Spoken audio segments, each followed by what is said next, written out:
రమాలా collections ఫిబ్రవరి 7న దిల్సుఖ్ నగర్ లో గొప్ప ప్రారంభం. గ్రాండ్ ఓపెనింగ్ సందర్భంగా ప్రతి ఒక్క బిల్లింగ్ కి ఒక ఆశ్చర్యకరమైన బహుమతి.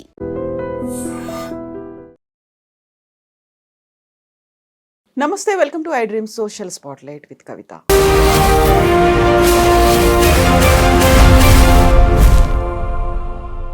బేసికల్గా ఒంటరి కాదు, ఒంటరితనంతో బాధపడుతున్నారు ప్రతి ఒక్కరు. అది అట్లా ఒంటరితనంతో బాధపడేటోళ్ళు నాకు తెలిసి 50% ఉంటారు. అందరు పైకి నటిస్తున్నారు, అంతే.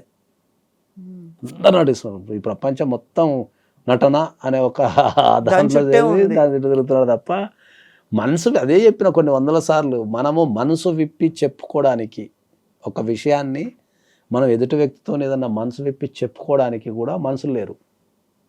ఒకవేళ ఎక్కడన్నా మనసు విప్పి చెప్పుకుందామన్నా వాళ్ళు ఏమనుకుంటారో, నన్ను ఎగతాళి చేస్తారో, నన్ను బలహీనం అనుకుంటారో అని చెప్పేసి ఆ ఫీలింగ్స్ అన్నీ వీళ్ళు చంపేసుకుంటున్నారు. ప్రశాంతంగా నవ్వటం పోయింది, ప్రశాంతంగా ఏడవటం పోయింది, ప్రశాంతంగా మాట్లాడుకోవడం పోయింది, ఒక మనిషి కోసం నిలబడటం పోయింది, త్యాగాలు చేయటాలు పోయినాయి. ఏమైనా తాత్కాలికమైన విషయాల మీద వీళ్ళు శ్రద్ధ పెడుతున్నారు తప్ప లాంగ్ జర్నీ మీద ఎవరు శ్రద్ధ పెడతాం లేదు. ఎవరికైనా సరే ఒక వ్యక్తికి చంపాలి అని అనిపించినప్పుడు నెక్స్ట్ ఏమవుతుంది అని ఆలోచిస్తే చంపే ఆలోచన ఎక్కడి నుంచి వస్తుంది?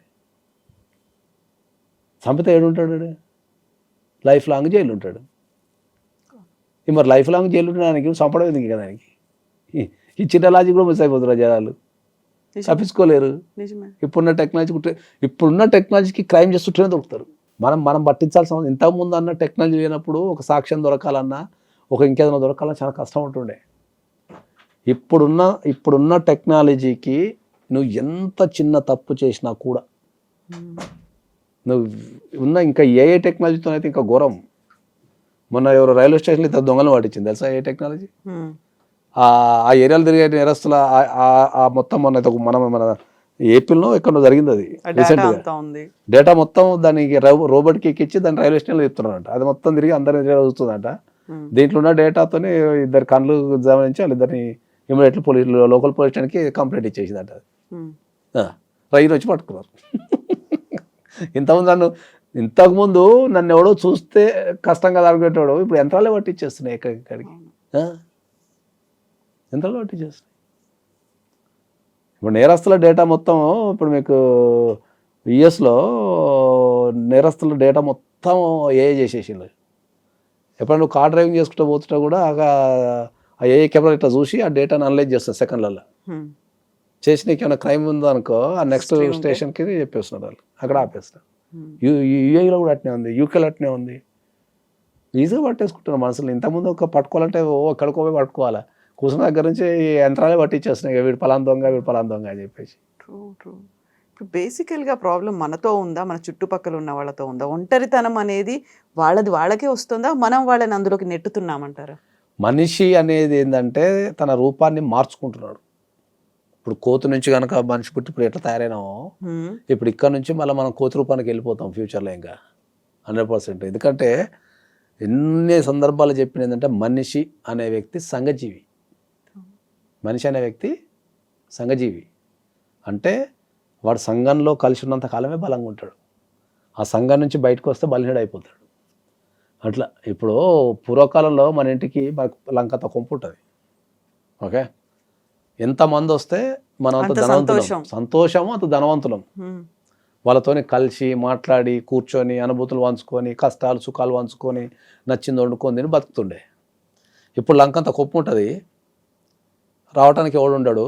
వారు రావాలంటే గేట్లు అవి ఇవి మా ఇల్లు ఏమో చెప్తారు కదా, దాని పేరు మైగేట్ యాప్ అంటారు కదా. మాది అలా గేటెడ్ కమ్యూనిటీ ఉంటుంది, మా దాంట్లోకి ఎవరు రాడని చెప్పుకుంటాం. నీ దాంట్లోకి ఎవరు రాకపోతే నువ్వు కొనుక్కునేది కట్ట నేను మాది గేటెడ్ కమ్యూనిటీ ఉంటుంది, మా దాంట్లో ఎవరు రాదని చెప్తారు. మరి అమ్మ మరి దానికి నువ్వు కొనుక్కునేది, దానికి ఎవరు రాకపోతే నువ్వు దానికి. కష్టం, అది చాలా కష్టం. ఎందుకంటే నేను ఒక విషయం చెప్తా ఎప్పుడు, అంటే నన్ను చాలామంది క్వశ్చన్ అడిగినాను, మీ హోమ్ టూర్ చేస్తాం సార్ అని అడుగుతాను. సీరియస్గా అందరు చేస్తున్నారు కదా సార్, మీరు కూడా సెలబ్రిటీ కదా, లేకపోతే మీరు టాప్ మోస్ట్ అడ్వకేట్ కదా, మీ హోమ్ టూర్ చేస్తాం సార్ అని అడుగుతారు. నేను మా హోమ్ టూర్ చూస్తే గుండా చచ్చిపోతారు అని చెప్తాను నేను. ఎందుకట్లా లావిష్గా అట్లా ఉండదు, రిచ్గా 750 SFT మా ఇల్లు మొత్తం. ఓ మా ఇంట్లో ఎక్కడ కూడా ఇంట్లో అందరూ కనిపిస్తారు మాకు. మేము కిచెన్లో ఉన్న ఇంట్లో అందరూ కనిపిస్తారు, నువ్వు ఎక్కడున్నా ఇంట్లో అందరూ కనిపిస్తారు మాకు. మేము నలుగురు ఉంటాం, అందరూ కనిపిస్తారు కళ్ళం కంటే. ఏం చేస్తున్నావు గుర్తుపడతా ఉంటేనే.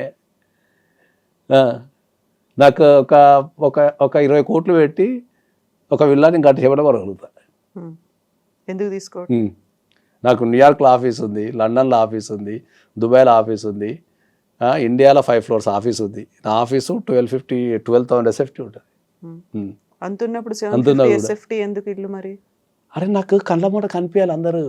ఎవరు రూమ్లో పోయి వాళ్ళు ఏం చేస్తున్నారో తెలియక రూమ్లో వేసుకొని పండుకుంటే నీకు ఫ్యామిలీ బాండింగ్ ఎక్కడ ఏర్పడుతుంది? ఇంకా ఎదురు ఒక మనిషి తిరుగుతుండాలా, ఎదురుగా మాట్లాడుతుంటే కమ్యూనికేషన్ జరుగుతుంటుంది. 2 బెడ్రూమ్లు, ఒక హాల్, ఒక కిచెన్, అంతే మాది.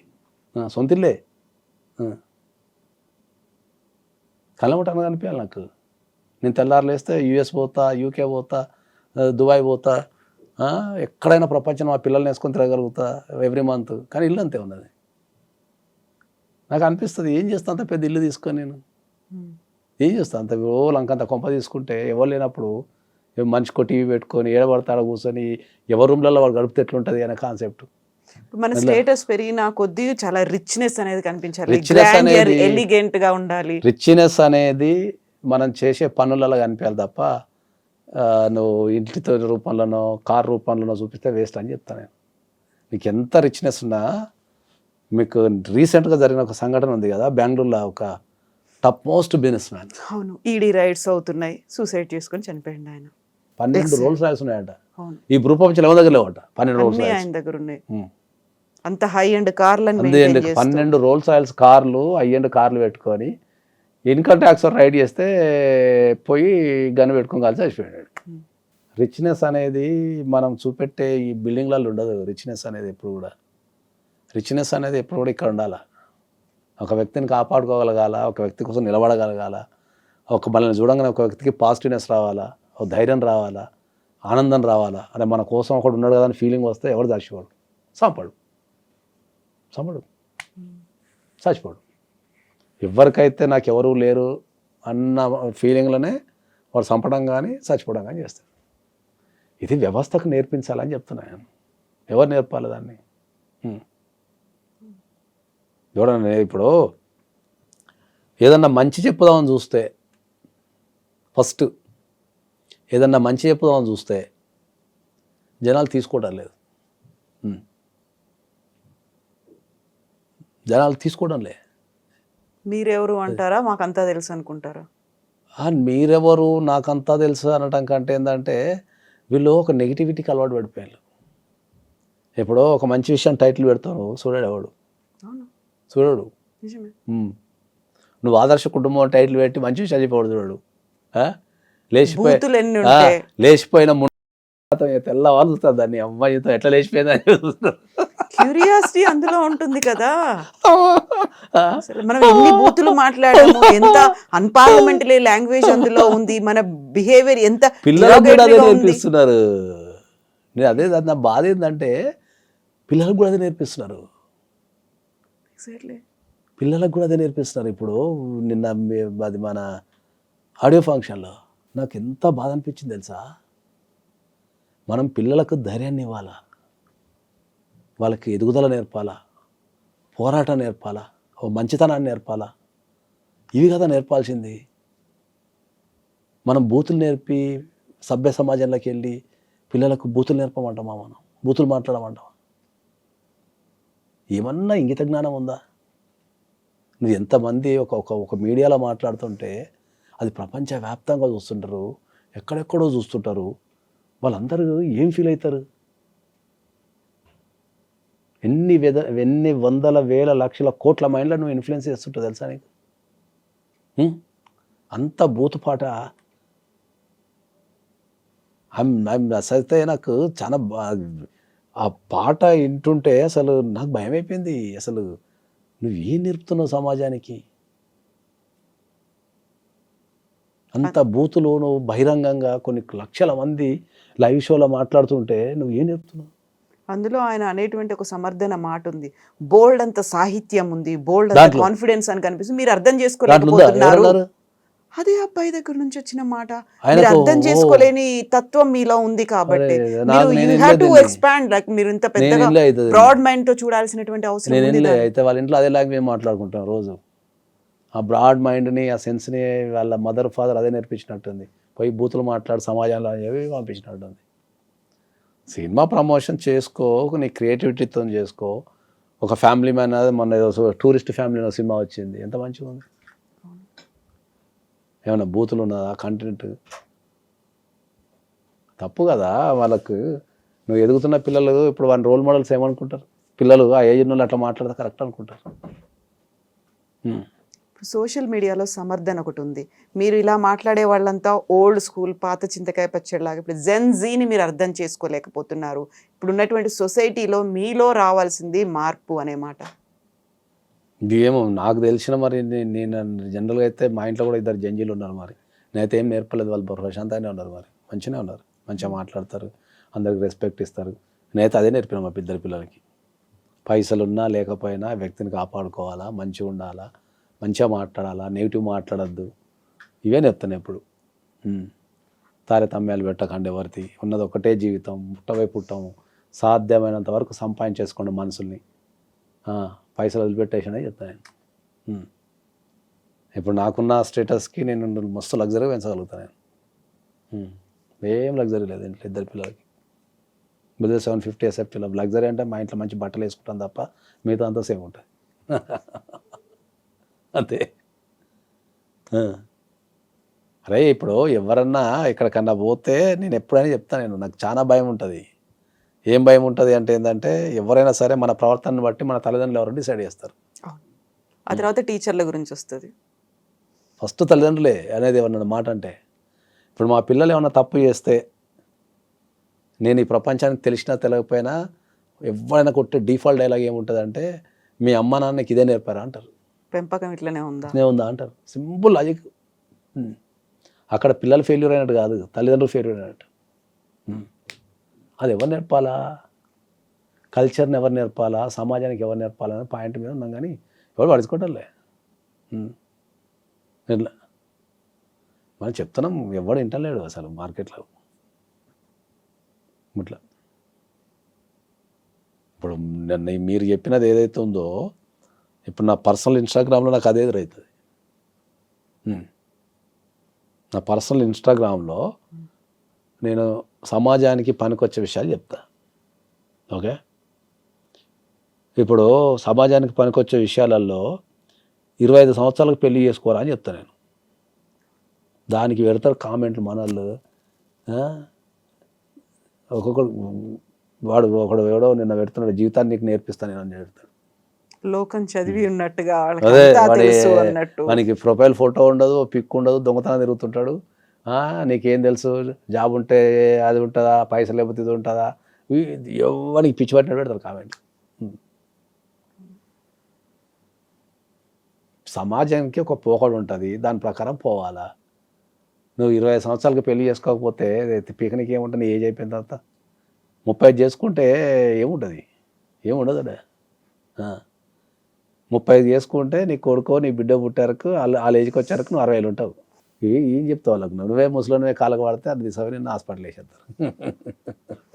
ఆ పాట పాడాడు చాలా ఆవేశంగా, చాలా కాన్ఫిడెంట్గా, చాలా ధైర్యంగా ముందుకొచ్చి పాడాడు అని అనుకుంటున్నాను. ఒక్క పాటతోని నేను చెప్తున్నా కదా, ఆ ఒక్క పాటతోని నథింగ్ బట్ ఆయన కెరీర్ని నాశనం చేసుకుంటే.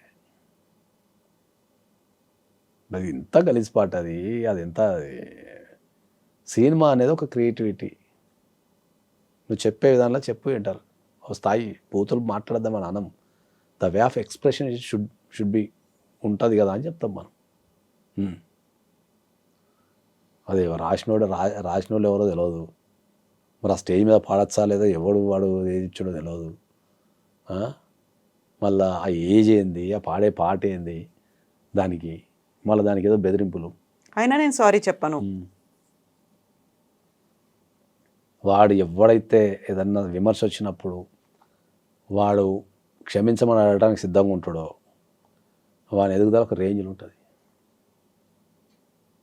ఇప్పుడు రామ్ చరణ్ ఉన్నాడు, లేకపోతే అల్లు అర్జున్ ఉన్నాడు, పెద్ద ఫ్యామిలీస్ ఉన్నాయి అనుకుందాం హీరోలలో. వాళ్ళు రాయాలంటే అట్లాంటి బూత్ పాటలు రాయలేరా? బూతులు మాట్లాడారా స్టేజ్ మీద? తప్పది. అది సమాజానికి చాలా రాంగ్ మెసేజ్, చాలా తప్పది ఆ ఏజ్లో మళ్ళీ. ఆయనైతే నేను సారీ చెప్పను అంటున్నాడు. కనీసం పేరెంట్స్ అయినా మాట్లాడాల్సినటువంటి అవసరం ఉంది. మనతో బయటికి వీడియోలో లేకుంటే పబ్లిక్గా మాట్లాడకపోయినప్పటికీ వాళ్ళ పిల్లలతో అయినా వాళ్ళ కొడుకుతో అయినా 100% దానికి పేరెంట్స్ బాధ్యత వహిస్తే కనీసం వాళ్ళకున్న గౌరవం నిలబడుతుంది. నేను ఆ పొజిషన్లో 100% సమాజానికి 100% క్షమాపణ చెప్తాను. సరిదిద్దుకుంటా, క్షమించడం 100% చెప్తా. తప్పు అనేది జరుగుతుంది, తప్పు జరగదని నేను అంటలే. తప్పు అనేది మంచి చేయాలా, దాని నుంచి రియలైజ్ కావాలి, ఇంకా మరింత జాగ్రత్తగా ఉంటాడు. అట్లా ఇప్పుడు ఆ ఏజ్లో తెలవకపోవచ్చు, తెలవనప్పుడు ఎవరు సరిదిద్దాలి? దాన్ని పేరెంట్స్ సరిదిద్దాలి. నేనైతే ఆ ప్లేస్లో ఉంటే నేను బాగా చెప్తా, సమాజానికి కానీ ఎవరైతే ఇబ్బంది పడ్డారో అందరికి క్షమాపణ చెప్తాను. పేరెంట్స్కి తెలిసి చేస్తున్నారా తెలవక చేస్తున్నారా అనేది వాళ్ళ కుటుంబం మీద ఆధారపడి ఉంటుంది. కానీ డెఫినెట్లీ అయితే దానికి క్షమాపణ చెప్పాల్సింది, దానికి వేరే ఆప్షన్ లేదు. ఎవరో అనామకంగా ఉన్న వాళ్ళో ఏదో ఊరు పేరు తెలియని వాళ్ళో కాదు. ఆ జరిగింది, ఆ కుటుంబం తెలుసు, వాళ్ళ ఫాదర్ ఎవరో తెలుసు, అన్నీ తెలిసిన తర్వాత కూడా అంత ధైర్యంగా ఎలా పాడాడు, దాన్ని ఎలా సమర్థించుకుంటున్నాడు, ఇప్పటికి కూడా డిఫెండ్ చేసుకోవడం అనేది అదే 100% తప్పది. అదే చెప్తున్నాను, 100% తప్పది. దాన్ని సరిదిద్దాల్సిన బాధ్యత వాళ్ళ పేరెంట్స్కి 100% ఉంటుంది. వాళ్ళు దాన్ని సరిదిద్దగలగాల. ఆయనని one of the top most స్టార్ని చేయగల ప్రవర్తన ద్వారానే మనం టాప్ మోస్ట్ స్టార్ అవుతాం తప్ప తెర మీద ఏదో చేయడం ద్వారా ఎప్పుడు కాము. తెర మీద కొన్ని వందల మంది హీరోలు వస్తుంటారు, పోతుంటారు, కానీ కొంతమంది నిలబడతారు. ఆ కొంతమంది ఎందుకు నిలబడతారు అంటే ఏంటంటే వాళ్ళ ప్రవర్తన ద్వారా నిలబడతారు. ప్రవర్తన టువర్డ్స్ సొసైటీ కావచ్చు, ప్రవర్తన టువర్డ్స్ కో స్టార్స్ కావచ్చు, ప్రవర్తన టువర్డ్స్ ప్రొడ్యూసర్స్ కావచ్చు, ఏదున్నా ప్రవర్తనతోనే మనిషి నిలబడతాడు. వాళ్ళు నిలబడమే కాదు, మన మనసుల్లో కూడా నిలబడతాం మనం, 100% నిలబడతాం మనం. అట్లా యవ్వనంలో ఉన్నప్పుడు తప్పు చేయడం అనేది సర్వసాధారణంగా జరిగేది. ఎందుకంటే వాళ్ళకు సమాజం మీద అవగాహన ఉండదు, దాని ఇంపాక్ట్ తెలియదు, కొన్ని సందర్భాలు ఎట్లా బిహేవ్ చేయాలో తెలియనప్పుడు దాన్ని కంట్రోల్ చేయాల్సిన బాధ్యత, నేర్పించాల్సిన బాధ్యత తల్లిదండ్రులకే ఉంటుంది. నేనైతే 100% ఏం బిలీవ్ చేస్తా అంటే ఏంటంటే యవ్వనంలో ఉన్న వ్యక్తులు కనుక తప్పు చేస్తే దానికి 100% పూర్తి బాధ్యత తల్లిదండ్రులే వహించాలని చెప్తాను. బై ఆల్ మీన్స్ ఎన్ని తప్పు చేసినా కూడా వాళ్ళకి తల్లిదండ్రులే 100% బాధ్యత వహించాలి. దానికి వేరే ఆప్షన్ లేదు ఇంకా. ఎందుకంటే పిల్లలు అనేది మన రిఫ్లెక్షన్. మనం ఏదైతే నేర్పిస్తామో వాళ్ళు అదే తీసుకుంటారు, అదే వాళ్ళు సొసైటీకి ఇస్తారు. నువ్వు సొసైటీకి నీ పిల్లగాడు ఏదో ఇచ్చిండు అంటే నువ్వు అదే నేర్పించుంటావు అంటాను డైరెక్ట్. నేను డైరెక్ట్ చెప్తాను అందరికి, డైరెక్ట్ చెప్తాను. విత్తనం ఏదేస్తే చెట్టు అదే వస్తుంది, డిఫాల్ట్ అది. దాన్ని 100% అంగీకరించాల్సిందే దానికి. అందుకనే ఎక్కడ పోయినా కూడా ఇంతకుముందు చెప్పినట్టు మనం ఏది తప్పు చేసినా కూడా, మనం ఏ స్థాయిలో తప్పు చేసినా కూడా ఫస్ట్ నీ తల్లిదండ్రులు నీకు ఇదే నేర్పించారా, లేకపోతే మీ ఇంట్లో ఇదే సిస్టమ్ ఉందా అని మాట్లాడతారు ఎవరైనా. ఎందుకంటే నువ్వు అక్కడి నుంచి వచ్చినావు కాబట్టి నీకు ఇది నేర్పించి సమాజానికి పంపించారు అనేది రిఫ్లెక్ట్ అవుతుంది. కాబట్టి ఎప్పుడు ఫస్ట్ ఎవరు తప్పు చేసినా కూడా తల్లిదండ్రులు మాట్లాడతారు. ఎందుకంటే వాళ్ళు నేర్పించి నువ్వు చేస్తావనే ఉద్దేశం. బాధ్యతగా ఉండాలి, అంతే కదా, నేర్పాల్సింది. And for more videos, Please subscribe to iDream. Please subscribe to iDream. Please subscribe iDream. And please subscribe to iDream. For more videos, subscribe to iDream. please like, share and subscribe to the channel. Congratulations, iDream. Subscribe to iDream. Subscribe to iDream. So subscribe to iDream Media. iDream ki iDream team andarki huge congratulations. Please subscribe iDream Media. Please subscribe to iDream. Subscribe iDream. Please subscribe to iDream. iDream అంటే నా కళల channel subscribe చేసుకున్న నోరు తిరుగుతలేదు, మీరైతే గంట గుర్తు కొట్టండి. For more such videos, please subscribe to iDream. Subscribe to iDream. Please subscribe to iDream. Please subscribe iDream Media. Please do subscribe to iDream. Please subscribe to iDream Media. For best entertainment and information, please subscribe iDream. And don't forget to subscribe to iDream.